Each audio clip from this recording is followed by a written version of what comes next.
इसाईहरूको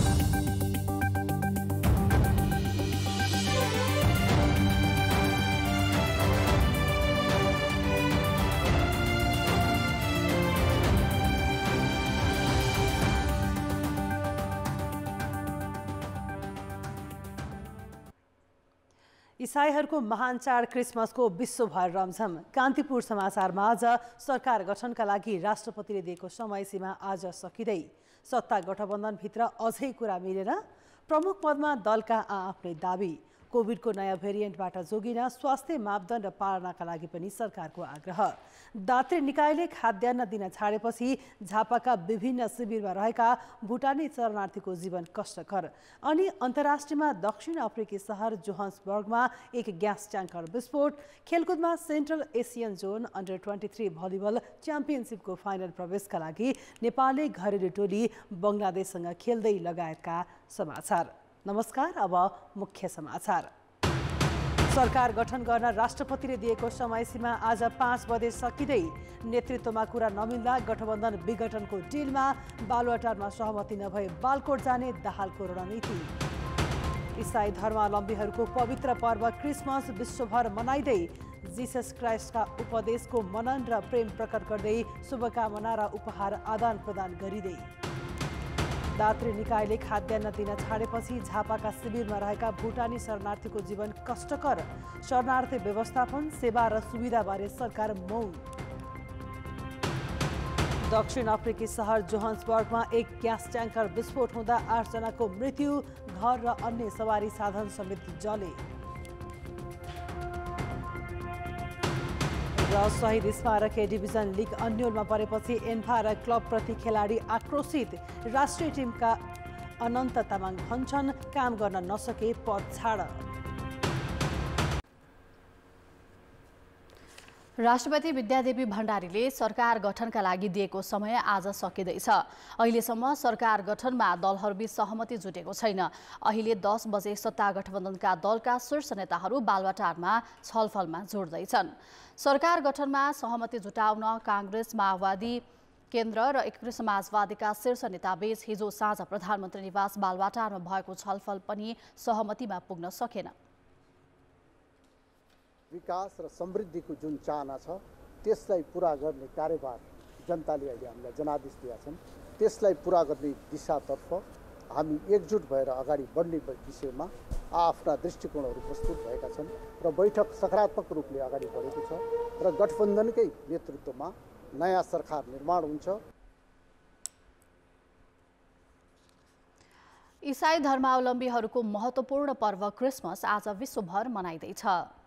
यस अवसरमा इसाई धर्मावलम्बीहरू चर्चमा भेला भएर जिसस क्राइस्टको पवित्र आत्माको प्रार्थना गर्छन्। इसाई धर्मगुरु जिसस क्राइस्टले मानव जातिको मुक्तिका लागि आहुति दिएको सम्झनामा क्रिसमस मनाउने गरिन्छ। विश्वभरि धुमधामका साथ क्रिसमस मनाइँदै गर्दा युक्रेनमा भने युद्ध र जाडोले गर्दा यस पर्वको रौनक देखिएको छैन। युक्रेनी राष्ट्रपति भोलोदिमिर जेलेन्स्कीका अनुसार युक्रेनले विभिन्न चुनौती र रसियाको आक्रमणका बीच पनि क्रिसमसको आफ्नै सकारात्मक वातावरण सृजना गर्ने बताए। एक भिडियो सन्देश मार्फत देशव्यापीलाई सम्बोधन गर्दै जेलेन्स्कीले रसियालाई आतंकवादी राष्ट्रको समेत संज्ञा दिए। यसैगरी चीनमा समेत क्रिसमसको रौनक देखिएको छ। कोरोना भाइरस संक्रमण बढ्दै गर्दा पनि साङ्घाईका बजारहरूमा क्रिसमस मनाउनेहरूको उपस्थिति बाक्लो छ। राष्ट्रपतिले सरकार गठनका लागि दिएको समय घर्किने लाग्दा पनि दलहरू अडानबाट टसमस भएका छैनन्। राष्ट्रपति, प्रधानमन्त्री, सभामुख जस्ता मुख्य पद कसले के लिने भन्नेमै शीर्ष नेताहरू अल्झिएको भनिए पनि त्यसमा पार्टीभित्रका गुटगतसम्मको समेत भूमिका देखिन्छ। विशेष गरी काङ्ग्रेस र माओवादी केन्द्रभित्र फरक स्वार्थ समूह हावी हुँदा सहमति बन्न नसकेको हो। नेपाली काङ्ग्रेसका सभापति शेरबहादुर देउबा राष्ट्रपति र प्रधानमन्त्री दुवै पद आफ्नै दलले लिने अवसरको खोजीमा छन्। तर सभापति निकटकै केही व्यक्ति भने प्रधानमन्त्री माओवादी केन्द्रलाई दिएर भए पनि गठबन्धनलाई निरन्तरता दिनुपर्ने भन्दै आएका छन्। उनीहरूको चाहना राष्ट्रपति आफ्नो पार्टीले लिने त छँदैछ, उप प्रधानमन्त्री सहित शक्तिशाली मन्त्रालयको जिम्मेवारी लिएर गठबन्धन सरकारमा सहभागी हुने देखिन्छ। सभापति देउबा कुनै पनि हालतमा प्रधानमन्त्री नबनुन् भन्ने अर्को समूह पनि काङ्ग्रेसमा सक्रिय देखिएको छ। तर ठूलो दलको हैसियतमा सरकारको नेतृत्व पाउनुपर्ने विषय स्वाभाविक भएको देउबा पक्षका नेताहरूको तर्क छ। सबैभन्दा ठुलो पार्टीले नै स्वाभाविक रूपले गठबन्धनलाई नेतृत्व गर्नुपर्ने हो र स्वाभाविक रूपले प्रधानमन्त्री काङ्ग्रेसबाटै हुनुपर्ने हो, त्यसमा दुविधा छैन। तर अब गठबन्धनभित्र अर्को कुनै सहमति हुन्छ भने पनि त्यो सहमति अनुसार नै जाने हो। काङ्ग्रेसभित्रको गुटगत राजनीतिका कारण माओवादी केन्द्रका अध्यक्ष पुष्पकमल दाहाललाई ढाडस मिलेको देखिन्छ। कुनै पनि हालतमा सरकारको नेतृत्व आफूले गर्ने दाबी गर्दै आएको माओवादी केन्द्रलाई एमाले पनि भित्री रूपमा फकाउन थालेको छ। त्यही कारण एकातिर गठबन्धनमा अडान नछाड्ने र अर्कोतिर एमालेसँग पनि संवाद गर्ने माओवादीको रणनीति देखिन्छ। माओवादी भित्रको एउटा धार कम्युनिस्ट नै मिलेर अगाडि बढ्नुपर्छ भन्ने पक्षमा छ। त्यही धारले अध्यक्ष दाहाललाई प्रधानमन्त्रीको अडानबाट पछि फर्कन दिएको छैन। प्रचण्डलाई अगाडि सार्नु शोभनीय, सहज र स्वाभाविक पनि छ। त्यसकारणले काङ्ग्रेस पार्टीले आफ्नो गम्भीरतापूर्वक समीक्षा गरेर वास्तवमा गठबन्धनलाई पनि जोगाउने, प्रणालीलाई पनि जोगाउने र गठबन्धन दलसित गरेका कतिपय विगतका सहमतिलाई भविष्यमा पनि तलमथि नहुने गरी निरन्तरता दिने गरी यो प्रकारको भूमिकामा काङ्ग्रेसले आफूलाई सहजतापूर्वक निर्णय गर्दा राम्रो हुन्छ। त्यसो त काङ्ग्रेस र माओवादी बीच चरम अविश्वास पनि छ। आज प्रधानमन्त्री छाडेपछिको परिस्थिति के हुन सक्छ भन्नेमा आशंका छ, जसका कारण अहिले असमझदारी बढ्दै गएको र शक्तिका लागि जस्तो सुकै निर्णय लिन सक्ने विश्लेषण हुन थालेको छ। उधारोको चाहिँ पद नलिने भन्नेमा चाहिँ यसभन्दा अघिल्लो नजिरले गर्दा पुष्पकमल दाहाल त्यसमा चाहिँ उनी बढी उत्साहित छैनन्, पछि चाहिँ उधारोमा पद लिनेमा। दोस्रो कुरा के हो भने यदि प्रचण्डलाई चाहिँ प्रधानमन्त्री बनाएर माओवादी भित्रैको एउटा पङ्क्ति के छ भने ऊ चाहिँ सत्ताभन्दा बाहिर रहनै सक्दैन। खास गरेर तात्कालीन मोटो मसाल भन्ने जुन छ प्रचण्डको ग्रुप, त्यो ग्रुपमा रहेका नेताहरू चाहिँ कहिल्यै पनि चाहिँ त्यो एउटा खालको चाहिँ शक्तिमा चाहिँ रहिरहनुपर्छ भन्ने सर्वसत्तावादी दृष्टिकोण छ, त्यसले दबाब दिएको छ। गठबन्धन दलबीच चुनाव अघि भएका औपचारिक अनौपचारिक समझदारीको असर पनि अहिले देखिएको छ। काङ्ग्रेस र माओवादीका शीर्ष नेताले अपेक्षा गरे अनुरूपको परिणाम नआउँदा तरल अवस्थाको फाइदा लिने दाउ दुवैमा देखिन्छ। दुईटा अथवा दुईभन्दा बढी पदहरू, प्रभावशाली पदहरू, त्यसपछि गएर प्रदेशमा भएका पदहरू, त्यसमा आफ्नो दावा प्रस्तुत गर्दै गरियो भने छोड्दै गर्दाखेरि पनि केही लिएर मात्रै केही छोड्न सकिन्छ कि भन्ने हिसाबबाट अगाडि बढेको देखिन्छ। काङ्ग्रेस र माओवादी केन्द्र एक्लै अर्कालाई गलाएर सकेसम्म धेरै शक्ति आफूसँग राख्ने प्रयत्नमा छन्। उनीहरू अहिलेकै अडानमा रहने हो भने राजनीतिमा नयाँ परिस्थिति सिर्जना नहोला भन्न सकिन्न। कान्तिपुर समाचारका लागि क्यामेरामा मुरारी घिमिरे र सञ्जय लुइटेलका साथ पर्वतराज घिमिरे र दीपक आचार्य, काठमाडौँ। राष्ट्रपति विद्यादेवी भण्डारीले सरकार गठनका लागि दिएको समय आज सकिँदैछ। अहिलेसम्म सरकार गठनमा दलहरू बीचमा सहमति जुटेको छैन। अहिले 10 बजे सत्ता गठबन्धनका दलका शीर्ष नेताहरू बालुवाटारमा छलफलमा जोड्दैछन्। यसै विषयमा थप जानकारी दिन सहकर्मी अवतार राई र क्यामेरा पर्सन विकास जोशी बालुवाटारमा छन्। अवतारजी, राष्ट्रपतिले सरकार गठनका लागि दिएको समयसीमा आज साँझ सकिँदैछ। दलहरूको छलफल अझै टुङ्गोमा पुगेको छैन। आज के तयारी छ त? श्रद्धाजी, खास गरी यसभन्दा अगाडि नै प्रतिनिधि सभा र प्रदेश सभाको निर्वाचन अगाडि नै सत्तारूढ दल जो अहिले सरकारमा छ, यही सरकारलाई निरन्तरता दिने, 5 वर्ष निरन्तरता दिने भनेको सत्तारूढ गठबन्धन दलले अहिले राष्ट्रपतिले जुन सरकार गठनका लागि संविधानको धारा 76 अन्तर्गत उपधारा 2 अन्तर्गत जसरी सरकार गठनका लागि आज 5 बजेसम्मको समय छ, यसका निमित्त गठबन्धन दलले निरन्तर हिजो साँझसम्म भएको प्रयासहरूले ठोस आकार लिन सकेको छैन। खास गरी यो गठबन्धन अहिलेसम्मको परिस्थिति हेर्ने हो भने रहने हो कि नरहने हो भन्नेसम्मको परिस्थिति बनेको छ, किनकि जसरी यो गठबन्धनलाई निरन्तरता दिनका निमित्त दलहरूले शक्ति बाँडफाँड गरेर जाने विषयलाई प्रमुख आधार बनाएका छन्। खास गरी राष्ट्रपति, प्रधानमन्त्री, सभामुख सहित प्रदेश सरकार निर्माणसम्मको कसरतमा जसरी भागबन्डा गरेर अगाडि बढ्ने कुराहरूले दलहरू अझै पनि ठिक ठाउँमा आउन सकिरहेका छैनन्। खास गरी गठबन्धन दलले यसका निमित्त निरन्तर प्रयास गरिरहेको छ। संसदको दोस्रो ठुलो दल नेकपा एमालेले गठबन्धनभित्रको समीकरण अर्थात् भनौँ गठबन्धनभित्र भइरहेको छलफललाई आधार बनाएर आफ्नो पोजिसन तयार गर्ने भनेर अहिले नेकपा एमालेले खास गरी यो अहिलेको परिस्थितिमा मौन जस्तै देखिन्छ।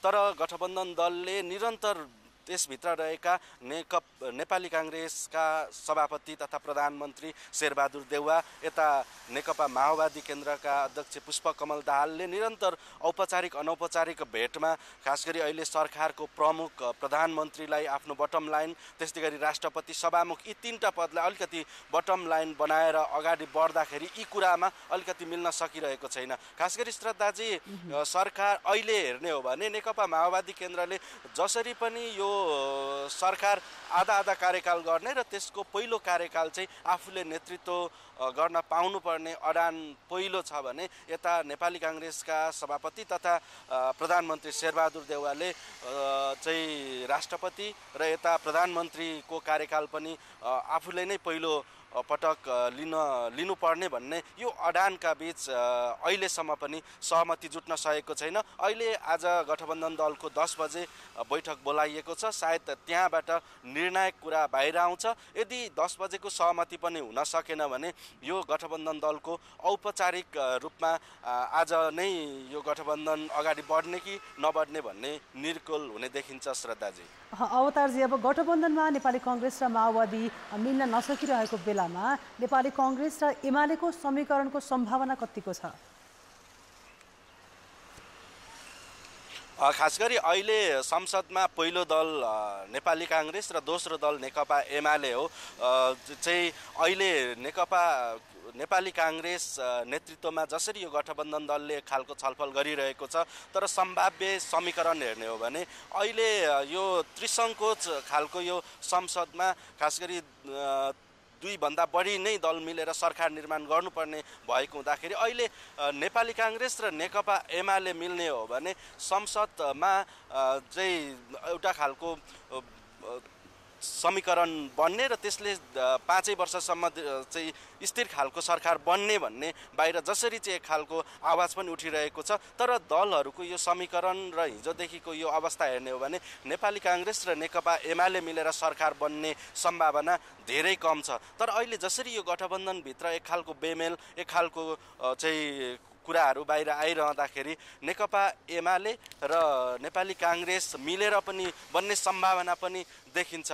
श्रद्धाजी, तर यसका निमित्त के छ भने हिजो दिनभर जसरी एक खालको कसरत भए गठबन्धनभित्र, अहिले नेकपा माओवादी केन्द्र जसरी तेस्रो दलको हैसियतमा रहेको छ र उसले जसरी यो सरकार निर्माणको सन्दर्भमा आफूले चाहिँ केन्द्र भागमा राखेको छ, तर अहिले यो गठबन्धनभित्र नेकपा माओवादी केन्द्र र नेपाली काङ्ग्रेस बीचको एक खालको यो बार्गेनिङको अवस्था हेर्दाखेरि चाहिँ नेकपा एमाले केन्द्र भागमा देखिन्छ। किनकि नेकपा माओवादी केन्द्रले पनि गठबन्धनमा सहमति जुट्न सकेन भने नेकपा एमालेसँग मिलेर सरकार निर्माणको कसरत गर्ने भन्ने कुरा अगाडि ल्याइरहेको र यता नेपाली काङ्ग्रेसले पनि आन्तरिक रूपमा यदि यो कुरा गठबन्धनमा हुँदैन भने देशलाई स्थिरता कायम गर्न अर्थात् स्थिर सरकार निर्माण गर्नका निमित्त भए पनि नेकपा एमालेसँग मिल्न सक्ने भन्ने सङ्केत पनि दिइसकेको भन्ने चाहिँ अनौपचारिक रूपमा नेताहरूसँगको कुराकानीमा यो कुरा आएको छ। तर पनि अहिलेसम्म दलबीच जसरी चाहिँ कुराहरू बाहिर आइरहेको छ, दोस्रो तेस्रो तहका नेताहरूसँगको संवादमा यही गठबन्धनलाई नै निरन्तरता र आज 10 बजे बस्ने बैठकबाट यो कुरा यसले ठोस आकार पाउने र यो गठबन्धन सरकारले निरन्तरता पाउने भन्ने कुरा चाहिँ अहिलेसम्मको अवस्था छ। श्रद्धाजी, हस्, धन्यवाद अवतारजी। नेकपा एमालेका अध्यक्ष केपी शर्मा ओलीले चुनाव सकिएर सरकार बन्न नभ्याउँदै मध्यावधि चुनावको चर्चा गर्न भ्याएका छन्। ओलीले अब माओवादी केन्द्रका अध्यक्ष पुष्पकमल दाहाल प्रधानमन्त्री बन्ने सम्भावना पनि सकिएको टिप्पणी गरेका छन्। ललितपुरको च्यासल स्थित पार्टी कार्यालयमा हिजो आयोजित कार्यक्रममा अध्यक्ष ओलीले दाहालले प्रधानमन्त्री बन्नका लागि निर्णय गर्न ढिलाइ गरेको भन्दै अब सम्भावना न्यून रहेको दावी गरे। पुष्पकमल दाहालजी प्रधानमन्त्रीको इच्छा गरिरहनु भएको छ, तर उहाँले मलाई लाग्छ ढिलो गर्नु, निर्णय गर्न ढिलो गर्नु, सम्भावना सामान्यतः समाप्त भयो जस्तो देखिन्छ। देश फेरि घुमिफिरिकन मध्यावधितिर जाने सम्भावना त्यो पनि सधैँ छ। राजनैतिक दलहरूले समयमा निर्णय लिन नसके देश मध्यावधि निर्वाचनतिर जाने समेत एमाले अध्यक्ष ओलीको भनाइ छ। यता एमालेकै एक नेताले भने माओवादी केन्द्र र एकीकृत समाजवादीलाई गठबन्धन छाडेर वार्तामा आउन आग्रह गरेका छन्। एमालेका उपमहासचिव प्रदीप गेवालीले नयाँ समीकरण निर्माणका लागि आफ्ना पूर्व सहयात्री माओवादी केन्द्र र समाजवादीलाई वार्तामा आउन आह्वान गरेका हुन्। नयाँ जनादेशले आपसी मतभेद सकिएको उनको भनाइ छ। गठबन्धनबाट कतिपय दलहरू बाहिरिनुभयो भनेदेखि नयाँ ढङ्गको कोर्स तयार गर्नका लागि हामी तयारै छौँ। गठबन्धन कायमै रहेको स्थितिभित्र सम्भवतः हाम्रो भूमिका चाहिँ हामीले प्रतिपक्षमा रहेर देश र जनताको हितमा सशक्त ढङ्गले आवाज उठाउने बाटोमा जान्छौँ हामी। एमालेले सरकार गठनको विषयमा आन्तरिक गृह कार्य गरिरहेको छ। सबै दलहरूसँग कुराकानी गरि नै रहेका छौँ। सदनमा उपस्थित सबै दलहरूसँग हाम्रो सम्बन्ध छ र राजनीतिक परामर्श पनि गरिरहेका छौँ। तर निर्णायक ठाउँमा त कि काङ्ग्रेस छन् कि माओवादी छन्। प्रतिनिधि सभामा एमालेका 78 सांसद छन्। अब जनताको आवाज हामीले 7 प्रदेशमा सोधेका छौँ। राष्ट्रपतिले दिएको समय सकिन लाग्दा पनि सरकार गठनमा किन सहमति नजुटेको होला? जनताको आवाज भागभण्डा नमिलेको कारण हाल अहिलेसम्म हुन सकेको छैन। कसले सरकार बनाउने भन्ने निर्णय गर्न सकेको छैन। विभिन्न पार्टीसँग सहकार्य गर्न पर्ने हुँदाखेरि नै यो टाइम चाहिँ अलि लम्बेको। ठुला दलहरूको लडाइँको कारणले गर्दा कुनै दलले मतलब सहमति आएन भने त थप पनि हुन सक्छ। भागभण्डा नमिलेको कारणले सिट बाँडफाँड र सत्ता समीकरण नभएको कारणले दलहरूको आपसी तालमेल नमिलेको कारण दलहरू बीच भागभण्डा नमिलेको कारणले शक्ति केन्द्रित मन्त्रालयहरू ती मन्त्रालय पनि पाउने कि नपाउने भन्ने गुन्जाइसका कारणले गर्दाखेरि एउटै व्यक्ति पटक पटक नेतृत्वमा जान खोजेका कारण पदको लोभले गर्दा पनि यो सरकार गठनमा ढिलाइ हुन गएको। सरकार बनाउनलाई सबै आफ्नो बहुमत पुगेको छैन। कुनै पनि पार्टीले बहुमत ल्याउन नसकेको अवस्थाले गर्दाखेरि 2 या 3 दल मिलेर सरकार निर्माण गर्नुपर्ने भएको कारणले साना दलहरू पनि आए। अब यिनीहरू पनि भाउ खोजिरहेका छन्। सहमति र सहकारी हुन सकेको छैन। उसलाई प्रधानमन्त्री चाहिन्छ, कसलाई चाहिँ राष्ट्रपति चाहिएको छ। दलहरूको आन्तरिक समस्याका कारणले नै पार्टीहरूको अलिकति चाहिँ अलमल भएको जस्तो मैले बुझेको छु। पार्टीहरूको स्पष्ट बहुमत नगएको कारणले गर्दा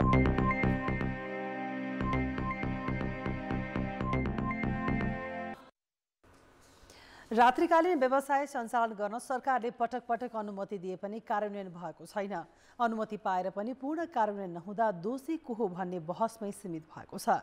कारोबारले आर्थिक वृद्धि हुनेमा 24 घण्टा चल्ने विश्वका ठूला शहरको उदाहरण नै पर्याप्त छ। तर नेपालमा भने रात्रिकालीन व्यवसाय सञ्चालनको अनुमति माग्ने व्यवसायीले नै यसमा तदारुकता देखाएका छैनन्।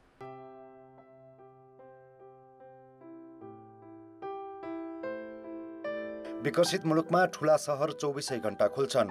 दुबई, न्युयोर्क, लन्डन लगायतका सहरमा दिन हो या रात भनेर छुट्याउनै मुस्किल पर्छ।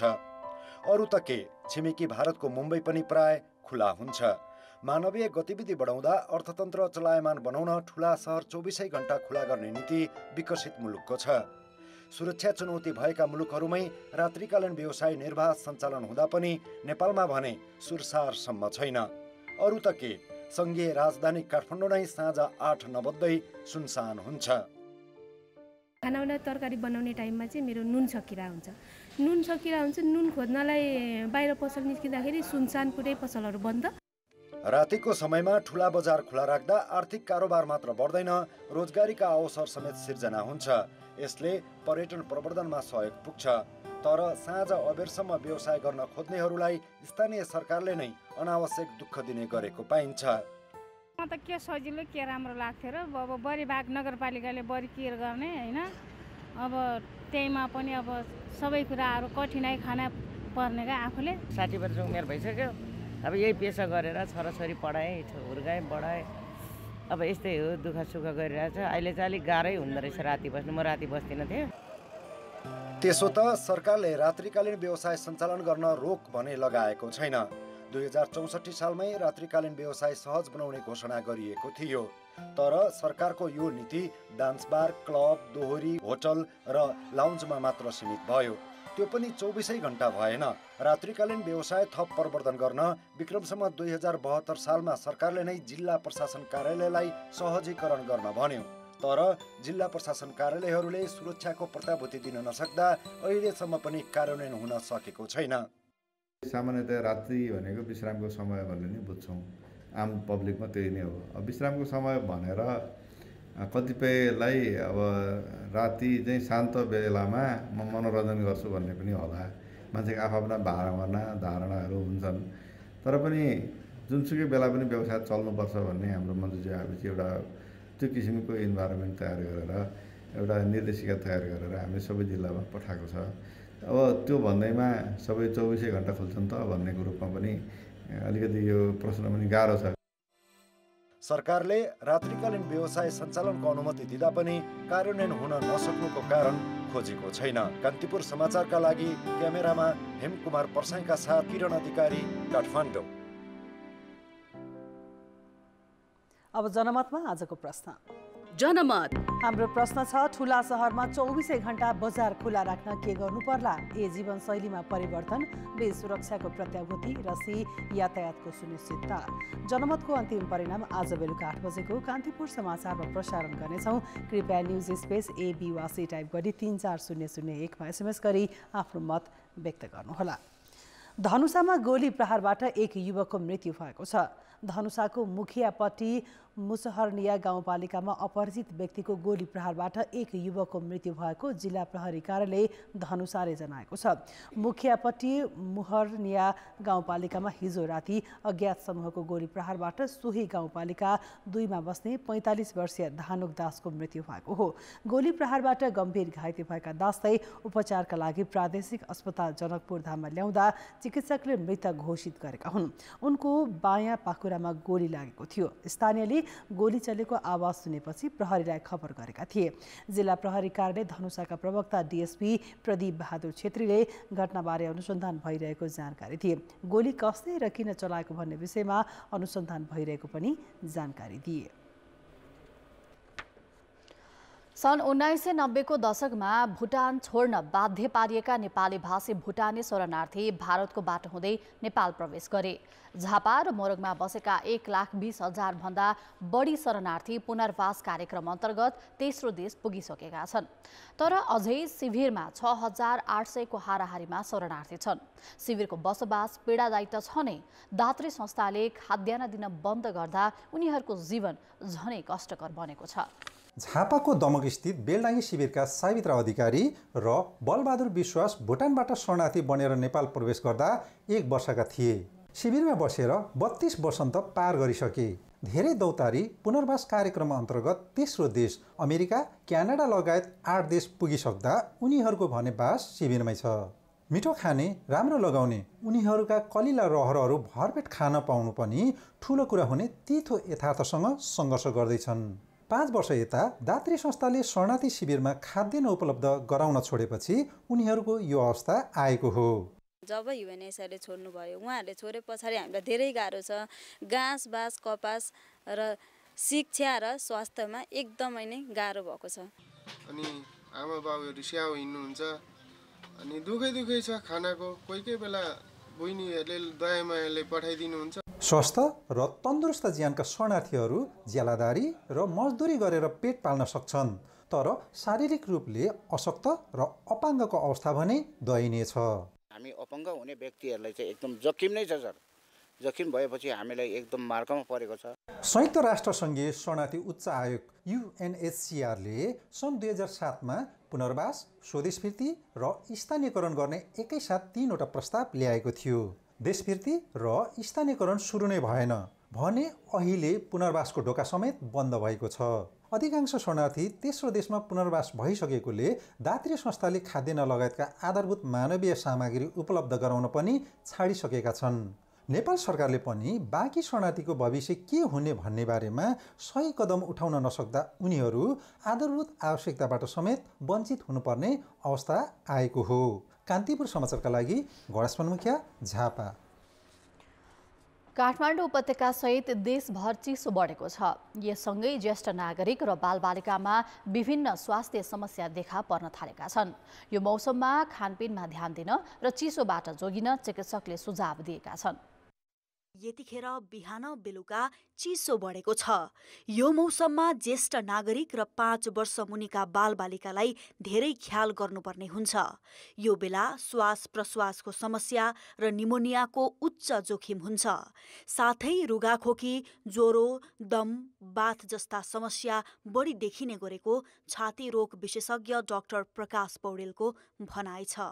5 वर्षसम्मका बालबालिका र 60 वर्षभन्दा माथि हुनुभएका वृद्धहरू चाहिँ अझ बढी भल्नरेबल हुनुहुन्छ। त्यसमा पनि अब कोही क्रोनिक इलनेस भएको कन्डिसनहरू, इम्युनो कम्प्रोमाइज स्ट्याटस, कुनै लङ टर्म मेडिसिन खाइराख्नु भएको यस्तो व्यक्तिहरूमा चाहिँ अझ यसले चाहिँ छिटै नै समात्ने सम्भावना रह्यो। प्रमुख रूपमा त अब चिसोबाटै बस्नु पर्यो। प्रपरली अब बाहिर कोल्ड वेदरमा चाहिँ हिँड्दाखेरि प्रपर कपडाहरू लगाउनु पर्यो, मास्कहरूको प्रयोग गर्नु पर्यो। खास गरी साना र भर्खर स्कुल जान थालेका बालबालिका यो समयमा बढी बिरामी पर्छन्। यसमा धुलो धुवाँ र प्रदूषण पनि कारकका रूपमा रहेको हुन्छ। ज्येष्ठ नागरिकमा पनि निमोनिया, दम, श्वास प्रश्वासका समस्या आउने गरेका छन्। जाडोमा वृद्धहरूलाई चाहिँ नि बढी दमहरू, चिसो, त्यसपछिबाट बादले चाहिँ नि यो खुम्चिने, दम बढी हुने यस्तो समस्याहरू आइरहन्छ। चिसोले बढी त रुगाखोकी हैन, त्यसै गरी झाडा बान्ता पनि हुने गर्छ हैन। त्यो झाडा बान्ता लगायत ज्वरो पनि आउँछ। ज्वरोको कारणले टाइफाइड हुन सक्छ। बालबालिका र ज्येष्ठ नागरिक रहने कोठाको तापक्रम न्यानो राख्ने, न्यानो कपडा लगाइदिने र खानपानमा पनि ध्यान दिए चिसोबाट जोगिन सक्ने चिकित्सकको भनाइ छ। तर कोठा न्यानो बनाउने नाममा झ्याल ढोका बन्द गरेर मक्कल बाल्ने, हिटर ताप्ने जस्ता काम भने गर्नु हुँदैन। कान्तिपुर समाचारका लागि क्यामेरामा सुरज खड्काका साथमा अश्विनी सिटौला, काठमाडौँ। गत साता दैलेखमा मासु खाँदा हड्डी अड्किएर 38 वर्षीय पुरुषको ज्यान गयो। चितवन र लमजुङमा पनि गत असोजमा यस्तै घटना भएका थिए। खाना किन र कस्तो अवस्थामा अड्किन्छ अनि यस्तो हुँदा के गर्ने भन्ने लगायतका विषयमा त्रिवेणी शिक्षण अस्पतालका नाक, कान, घाँटी रोग विशेषज्ञ डाक्टर रविन्द्र भक्त प्रधानाङ्गसँग सहकर्मी कृपाल गौतमले कुरा गरेका छन्। खाना खाँदाखेरि अड्किने भनेको चाहिँ अब जस्तै खाना नै अड्किने हुँदैन। अब खाना खाँदाखेरि सधैँ जस्तो खाना निल्न गाह्रो भयो, खाना अड्केको र त्यसपछि पानी निल्नुपर्ने जस्तो अवस्था छ भने त्यो भनेको कुनै अर्को रोग हो। त्यो चाहिँ त्यहाँ कुनै जस्तै अन्ननली चाँगुरो भएर या अन्ननलीमा कुनै क्यान्सरको मासुहरू पलाएर या अर्को चाहिँ फेरेन्जियल पाउचहरू भन्छ, त्यो पाउचहरू भएको कारणले गर्दा खाना निल्न गाह्रो हुन्छ। धेरै जस्तो सार्प अलिकति तीखो चिजहरू चाहिँ अड्किन्छ। सबभन्दा बढी अड्किने भनेको चाहिँ माछाको काँडा हो, जुन चाहिँ मुखकै वरिपरि त्यो जिब्रोको फेदमा, टन्सिलमा र त्यो खाना खाने नलीको सबभन्दा माथिल्लो भागमा त्यहाँ चाहिँ अड्किन्छ। र त्यस्तै गरी बच्चाहरूको कुरा गर्ने भने सबभन्दा बढी बच्चाहरूमा घाँटीमा अड्किने भनेको चाहिँ कोइन हो, अर्को हड्डी अड्किने हो। यसमा चाहिँ धेरै तीखो हड्डीहरू छ। हड्डी मासु काट्दाखेरि कुनै यस्तो सानो पिसहरू हड्डीहरू एकदम सार्प तीखो भएर बसेको छ, त्यो तीखो हड्डी अड्किने बढी चान्स हुन्छ। अब जस्तै वृद्धहरू भनौँ, उनीहरूको चाहिँ नक्कली दाँतहरू राखिराख्नु जसले प्रयोग गर्नुभएको छ, त्यो सुत्ने बेलामा नक्कली दाँत निकाल्नु भन्ने कुरा हुन्छ। जुन कुरा ननिकालिकन सुतेको निन्द्राको सुतमा चाहिँ त्यो डेन्चर जुन नक्कली दाँत हुन्छ त्यो निलेर चाहिँ अड्केर आएको बढी पाइन्छ। अड्क्यो भने हामी चाहिँ सुरुमा आत्तिहाल्छौँ। आत्तिएर अनि के गर्ने अब पानी धेरै खाएर हुन्छ कि केरा खाएर हुन्छ कि फेरि पनि त्यही कोसिस गर्छौँ। कोइन सिक्काहरू अड्केको छ भने अलिकति घोप्टो पारेर ढाडको पछाडि ढाक्ढा गरेर हिर्काउँदाखेरि कतिको चाहिँ निस्किन सक्छ। पछाडि हिर्काएर आएन भने हस्पिटल जानै पर्छ। त्यसमा 1 दिन 2 दिन ढिलो भएर केही फरक पर्दैन। 2 दिनभित्र हस्पिटल अलिअलि जहाँ पनि एसेस नै छ। अब अलिकति जतिसुकै दुर्गम भयो भने 2 दिन 3 दिनसम्म मात्रै हस्पिटल आइपुग्छ। त्यसो 3 दिनमा चाहिँ मान्छेको ज्यान गइहाल्दैन कोइनको कुरामा। अर्को दोस्रो कुरा चाहिँ अब अलिक ठुलो मासुको बोलस जुन हड्डीले तिखो भएर छेडेको छैन भनेदेखि त्यो अलिकति मासुको मात्र चोक्टा छ भने त्यो पनि अब पेटको माथिल्लो भागमा जसको अड्के छ त्यसको पछाडि गएर उसलाई समातेर पछाडि एकचोटि मजाले प्रेस गऱ्यो भने त्यहाँभित्रको हावाले पुस गरेर त्यो सानो अड्केको कुरा चाहिँ निकाल्न सकिन्छ। यो कुरा चाहिँ सबै कुरामा लागु हुँदैन। जस्तै सार्प पुरा भएर अड्केर घोचेको छ भने यो गर्नुभन्दा नगर्नु नै ठिक हुन्छ। माछा काँडाहरू पनि अब घरमा आफैले देखेर निकाल्न सक्यो भने त्यो बेस्ट भइहाल्यो। यदि निकाल्न सकेन भने डक्टरकै जानुपर्छ। त्यो पनि 2 दिन ढिलो भएर केही फरक पर्दैन। र सबभन्दा डेन्जर भनेको चाहिँ त्यो खाना नलीमा अन्न नलीमा घोचेर बसेको जुन इम्प्याक्टेड फरेन बडी भन्छौँ बाह्य वस्तु त्यो लामो समयसम्म बस्यो भने इन्फेक्सन भएर त्यहाँबाट चाहिँ छेडेर इन्फेक्सन सबै फैलिने त्यो चाहिँ डर हुन्छ। त्यो चाहिँ सकेसम्म चाँडो हस्पिटलमै जानुपर्छ। आर्थिक र अन्तर्राष्ट्रिय समाचार अझै बाँकी छ। अर्थ र विकास बजेट सार्वजनिक गर्ने बेलामा अर्थमन्त्री जनार्दन शर्माले विकास खर्च हरेक महिना 10% पुर्याउने उद्घोष गरे। तर चालु आर्थिक वर्षको 6 महिनाको विकास खर्च जम्माजम्मी 10% पुगेको छ। चुनाव गराउन कर्मचारी परिचालन गर्दा बजेट कार्यान्वयन कमजोर भएको दाबी सरकारले गरे पनि कर्मचारी प्रशासनको असहयोग नै प्रमुख कारण भएको विज्ञ बताउँछन्। त्यति हुँदा पनि सरकारले न विकास बजेट खर्चमा चासो दिएको छ न प्रभावकारी अनुगमन नै गरेको छ। विकास बजेटको कार्यान्वयन विगतका वर्ष जस्तै यो वर्ष पनि कमजोर देखिन्छ। सबैभन्दा बढी 1 खर्ब 67 अर्ब रुपियाँ बजेट पाएको भौतिक पूर्वाधार तथा यातायात मन्त्रालयले अहिलेसम्म 18.5 अर्ब रुपियाँ मात्र खर्च गरेको छ। राष्ट्रिय गौरवका आयोजनाको प्रगति पनि 10% पुग्न सकेको छैन। विकास प्रशासन आम रूपमा प्रशासन अनि विकास प्रशासन एक प्रकारले चाहिँ नि तहस नहस भएको चाहिँ स्थिति छ। कोही प्रति जवाबदेही छैन। साँझ बिहानका मैले सुन्छु खालि एडक काम चलाउ प्रकृतिका काम गर्ने, जिम्मेवारी कसैले नलिने, मुलुकलाई कसरी अगाडि बढाउनुपर्छ र कहाँ समस्या छन् तिनलाई कसरी सुधार गरेर लिएर जाने भन्नेतिर कुनै चासो कुनै उत्तरदायित्व नै नभएको त्यो स्थितिले पनि थप रूपमा यो किसिमको अवस्था उत्पन्न भएको छ। दरिलो अब के अरे परिवेश चाहिँ यहाँ सिर्जना भएको छैन र अहिले कति योजना त के भन्छ योजना सुरु भएदेखि अब त्यसलाई चाहिँ अब नियमित रूपमा गर्नुपर्ने चाहिँ अनुगमन मूल्याङ्कन र त्यसपछिबाट लिने शिक्षा त्यसपछि अब त्यसलाई त्यो प्रोजेक्टलाई कसरी अब हामीले भन्छौँ अङ्ग्रेजीमा नेभिगेट गर्ने अगाडि लैजाने यी कुराहरूमा चाहिँ अब संस्थागत नियमहरूमा पनि त्यहाँ कमी कमजोरीहरू छन्। विकास बजेट कार्यान्वयन नहुँदा सरकारी ढुकुटीमा रकम थुप्रिएको छ। त्यसको असर बजार र रोजगारीमा परेको छ। रोजगारी खोज्दै दैनिक 2500 युवा विदेशी रहेका छन्। उनीहरूलाई स्वदेशमै रोजगारी दिन सकिनेतर्फ सरकारको चासो छैन। कुनै पनि मन्त्रालयले लक्ष्य अनुसार बजेट खर्च गर्न नसकेको बारे प्रधानमन्त्रीले समेत वास्ता गरेका छैनन्। न त मन्त्रालयगत समीक्षा नै भएको छ। एउटा त्यो प्रक्रियागत जुन छ त्यसलाई छोटो बनाउन र आवश्यक जनशक्ति उपलब्ध नभएको कारणले गर्दाखेरि त्यो पुँजीगत खर्च हुन्न। अब त्यसपछि पूर्व तयारी पनि भयो, पुँजीगत के अरे सबै बिडिङ डकुमेन्ट भयो अनि मैदानमा गइसकेपछि निर्माण व्यवसायहरूलाई खर्च गर्न अब आवश्यक निर्माण सामग्रीमा लफडा हुन्छ। ठुला आयोजनाहरू यो राष्ट्रिय गौरवका भनौँ, राष्ट्रिय प्राथमिकता P1 P2 P3 पनि भनेर भन्यो, प्राथमिकता पनि गरौँ। अनि अब सब कहीँ चाहिँ के अरे तपाईँको चाहिँ ठुला हैन गेम चेन्जर टाइपका आयोजनाहरू सञ्चालन गर्ने भनेर चाहिँ विभिन्न पोलिसीहरू त ल्यायौँ बेला बेलामा, तर त्यो चाहिँ कागजमा सीमित भयो। बजेट खर्च नहुनुको पछाडि भुत्ते भएको कर्मचारी तन्त्र त हुँदै हो। आयोजनाको छनट पनि अर्को कारण बनेको छ। राष्ट्रिय योजना आयोग राजनीतिक दलको छायामा परेको छ भने अध्ययन बिना दबावका भरमा आयोजनाहरू छनौट गर्दा पनि बजेट खर्च हुन सकेको छैन। करिब 18 खर्बको बजेटमा हाम्रो विकास बजेट 4 खर्ब पनि छैन। तर समयमा खर्च गर्न नसक्दा हरेक वर्ष विकास बजेट मध्यावधि समीक्षामा घटाइने गरेको छ। त्यसको पुनरावृत्ति यो वर्ष पनि दोहोरिँदैछ। यसले हाम्रो काम गर्ने क्षमतामा सुधार हुनुको साटो ह्रास आइरहेको देखिन्छ। कान्तिपुर समाचारका लागि क्यामेरामा श्याम श्रेष्ठका साथ भरत रावल र सुमन पन्थ, काठमाडौँ। ब्रेकपछि पुनः स्वागत छ। मह उत्पादनका लागि ख्याति कमाएको जाजरकोटमा पछिल्लो समय उत्पादन भने घट्दै गएको छ। आर्थिक वर्ष 2076-77मा जिल्लामा 34 टन मह उत्पादन भएकोमा चालु आर्थिक वर्षको यो सिजनमा 44 क्विन्टल मात्रै उत्पादन भएको सरकारी तथ्याङ्क छ। मह उत्पादनमा आएको नाटकीय कमीले माउरी पालक किसानहरू निराश बनेका छन्। जाजरकोट नलगाड नगरपालिका 1 कल्पतका शेरबहादुर पुनले आफ्नो मौरी घारबाट मह नकाटेको 3 वर्ष भयो। 2050 सालबाट मौरी पालन व्यवसाय थालेका पुन लगातार 3 वर्षसम्म मह काट्न नपाउँदा निराश छन्। सोही ठाउँका हेमलाल पुनको मौरीघारमा पनि 4 वर्ष यता राम्रोसँग मह लागिरहेको छैन। पहिले प्रशस्त मह उत्पादन हुँदा जिल्लामा खपत नभएर गाहकी खोज्दै सुर्खेत र नेपालगञ्जसम्म धाउनु पर्थ्यो। अहिले मह खोज्दै खरिदकर्ता घरमै आइपुग्छन्, तर उत्पादन भने नगन्ने छ।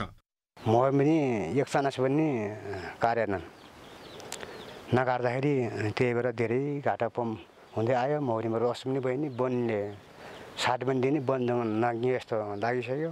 4 वर्ष अगाडि मैले पनि 1.5 लाख रुपियाँ कमाउँथेँ। अब 15-20वटा मौरी पालेको हुन्थेँ। मह उत्पादनको प्रचुर सम्भावनालाई दृष्टिगत गर्दै आर्थिक वर्ष 2076-77मा सरकारले जाजरकोटलाई मौरी जोन घोषणा गर्यो। त्यस यता मौरी पालक किसानलाई तालिम, महको गुणस्तर सुधार लगायतमा 2 करोड 38 लाख रुपैयाँ बजेट खर्च विनियोजन गरिएको छ। त्यसका बावजुद बढ्दो जलवायु परिवर्तनका कारण उत्पादन घट्दै गएको सरकारी दाबी छ। मौरी चाहिँ चरनको अभाव हुने त्यो वर्षाको बेलामा भदौ असोजमा, जसले गर्दाखेरि चिउरीकोबाट चाहिँ परागहरू लिन नसक्नेले गर्दाखेरि पनि महको उत्पादन चाहिँ कम भएको देखिएछ। जाजरकोटको नलगाड र भेरी नगरपालिका तथा कुसे गाउँपालिकाका विभिन्न वडाहरूमा सघन रूपमा पालिएका मौरीबाट प्रशस्त मह उत्पादन हुन्थ्यो। तर पछिल्ला वर्षहरूमा मौरीघार रित्तिँदै गएका छन्। मौरीले रस सङ्कलन गर्न महत्त्वपूर्ण योगदान दिने चिउरीमा फूल फुल्ने बेला विभिन्न रोगको प्रकोप देखिने हुँदा उत्पादन घटेको किसानको अनुभव छ। जाजरकोटमा सेरेना जातको मौरीबाट मह उत्पादन गरिन्छ। सरकारले मौरी जोनको घोषणा गरेपछि मौरी पालनमा धेरै किसानहरू आकर्षित भएका छन्। तर वर्षेनी उत्पादन घट्दै जाँदा किसानहरू व्यावसायिक मौरी पालनबाट पलायन हुने अवस्था आएको छ। कान्तिपुर समाचारका लागि सरोज ओली, जाजरकोट। गोर्खा पुग्ने आन्तरिक पर्यटकको पहिलो रोजाइमा ऐतिहासिक एवं पुरातात्विक गोर्खा दरबार, सङ्ग्रहालय र गोरखकाली मन्दिरको अवलोकन नै हो। अब भने त्यहाँ घुम्न जाने आगन्तुकले श्रीपेशसहित राजकीय पोसाक लगाएका पृथ्वीनारायण शाहकै झल्को दिने व्यक्तिसँग तस्बिर खिच्न पाउँछन्। टाउकोमा श्रीपेश लगाएका, कालो शाही पोसाकमा ढाल र तरबार भिरेका यी व्यक्ति हाल गोर्खा सङ्ग्रहालयमा परिणत गरिएको गोर्खाको तल्लो दरबारमा आजभोलि सधैँ भेटिन्छन्। गोर्खा नगरपालिका 6 का 64 वर्षीय ओम बहादुर श्रेष्ठले गोर्खाका तत्कालीन राजा पृथ्वीनारायण शाहको प्रतिबिम्बको भूमिका निर्वाह गर्दै आएका छन्। गोर्खाको परिचय र जति पनि बाह्य पर्यटकहरू आउनेहरूलाई उहाँहरूलाई गोर्खा र गोर्खाली नेपाली हौँ भन्नको लागि एउटा सम्झिराखोस् भन्नको लागि यस दरबारभित्र पृथ्वीनारायण शाहको वेशभूषा लाएर रहेको छु। विभिन्न ठाउँबाट आएका आगन्तुकहरूले गोर्खा दरबार, सङ्ग्रहालय, गोरखकाली, गोरखनाथ मन्दिरको अवलोकनबाट ऐतिहासिक र धार्मिक सम्पदाबारे जानकारी लिन पाएका त छन् नै, नेपाल एकीकरणका प्रणेता पृथ्वीनारायण शाहकै झल्क दिने गरी सजिएका व्यक्तिसँग तस्बिर खिचाउने अवसर पनि छ। श्रीपेश र शाही पोसाकमा सजिएका तत्कालीन राजा पृथ्वीनारायण शाहको प्रतिरूपसँग तस्बिर खिचाउन शैक्षिक भ्रमण आएका विद्यार्थीको घुइँचो लाग्ने गर्छ। विद्यार्थी मात्र होइन, गोर्खा घुम्न आएका सबै आगन्तुकहरू उनीसँग तस्बिर खिचाउन पाउँदा दङ्ग छन्। किताबमा पढ्न पाइँदाखेरि चाहिँ हामीलाई त्यो प्रत्यक्ष रूपमा हेर्न पाइँदैन थियो। अहिले चाहिँ हामीले प्रत्यक्ष रूपमा हेर्न पाउँदा चाहिँ एकदम धेरै अत्यन्त हर्षित छु म। प्रतिबिम्ब पृथ्वीनारायणको प्रतिबिम्ब हुनुभएको छ। हामीलाई हाम्रो पृथ्वीनारायणसँग नै बसेर फोटो खिचेको प्रतिबिम्ब भनौँ न, अब सँग फोटो खिच्ने चाहिँ नि मौका पाएको थिएन। अहिले चाहिँ जे होस् पृथ्वीनारायण शाहसँग उ गरेका छौँ, फोटो खिच्न पाएर दङ्ग छु म। नक्कली श्रीपेश, हात हतियारदेखि पोसाक समेत सबै सामग्री आफ्नै खर्चमा तयार पारेर विभिन्न मेला, महोत्सव र झाँकीमा समेत उनी पृथ्वीनारायण शाहको प्रतिरूप बनेर सहभागी हुँदै आएका थिए। ती मेला महोत्सवमा उनी प्रतिको आकर्षण देखेर गत भदौदेखि गोर्खा नगरपालिका र ऐतिहासिक क्षेत्र संरक्षण समितिले श्रेष्ठलाई त्यहाँ बस्ने व्यवस्था मिलाएको हो। कान्तिपुर समाचारका लागि भीमलाल श्रेष्ठ, गोर्खा। खेलकुद समाचारमा स्वागत छ। शहीद स्मारक ए डिभिजन लिग अन्यल बनेपछि खेलाडीले सामाजिक सञ्जाल मार्फत इन्फा र क्लबप्रति आक्रोश र निराशा पोख्न सुरु गरेका छन्। राष्ट्रिय टिमका डिफेन्डर अनन्त तामाङले क्लब र अखिल नेपाल फुटबल सङ्घको आफ्नै समस्या भए पनि त्यसको प्रत्यक्ष असर खेलाडीले भोगिरहेको उल्लेख गरेका छन्। फेसबुकमा लामो स्ट्याटस लेखेका अनन्तले क्लब र इन्फा उत्तरदायी हुनै नपर्ने र सबै बाचा खेलाडीले मात्र पुरा गर्नुपर्ने भन्ने प्रश्न उठाएका छन्। क्लबले इन्फाबाट समयमा नै तयारी खर्च नपाएको भन्दै लिग खेल्न नसक्ने बताएका थिए। यसबारे अनन्तले क्लबहरू इन्फाकै भरमा मात्र फुटबल खेल्न नहुने तर्क राखे। क्लबहरूबाट समयमा नै पारिश्रमिक नपाए पनि खेलिरहेको उनको भनाइ छ। यस्तै इन्फामा एकले अर्कालाई सिद्ध्याउने प्रवृत्ति हाबी हुँदा फुटबल सकिन लागेकोमा खेलाडीले चिन्ता व्यक्त गरेका छन्। अनन्तले यदि आफ्नो जिम्मेवारी पूरा गर्न नसक्ने हो भने पद छाडेर नयाँ पुस्तालाई हस्तान्तरण गर्नुपर्ने बताएका छन्। अनन्तको स्ट्याटसलाई राष्ट्रिय टिमका अर्का डिफेन्डर रोहित चन्दले पनि सेयर गर्दै समर्थन जनाएका छन्। यसअघि स्ट्राइकर अञ्जन विष्ट, मिडफिल्डर विशाल राईले पनि व्यक्तिगत स्वार्थभन्दा माथि उठ्न आग्रह गर्दै स्ट्याटस लेखेका थिए। ए डिभिजन लिग आगामी पुस 26 गतेबाट सुरु हुने इन्फाको भनाइ छ, तर अहिलेसम्म क्लब दर्ताको कार्य नै सकिएको छैन। त्यसैले निर्धारित मितिमा लिग हुने सम्भावना एकदमै न्यून छ। घरेलु प्रतियोगिता शून्य प्राय हुँदा 2 दर्जन खेलाडी विदेश पलायन भइसकेका छन्। बाँकी रहेका खेलाडी पनि भिजा कुरिरहेर बसिरहेका छन्।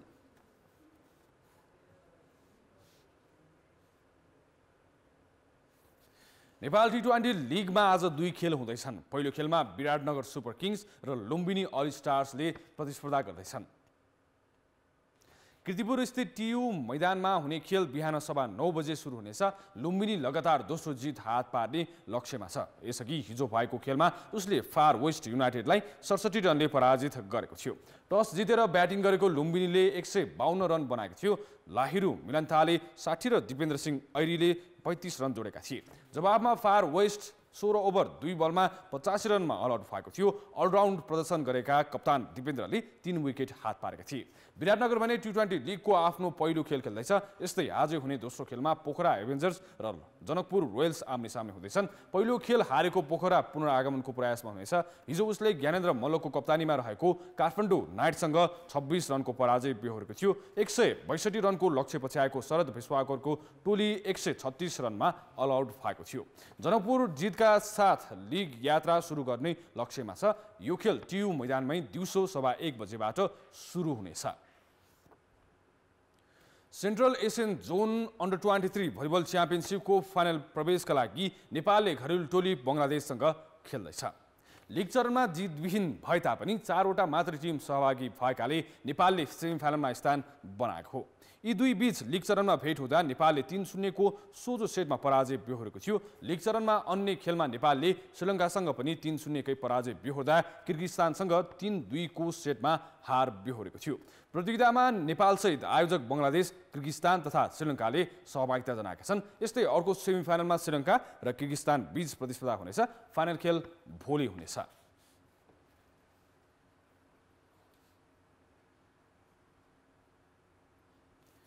कान्तिपुर खेलकुद समाचार अहिलेलाई सकियो।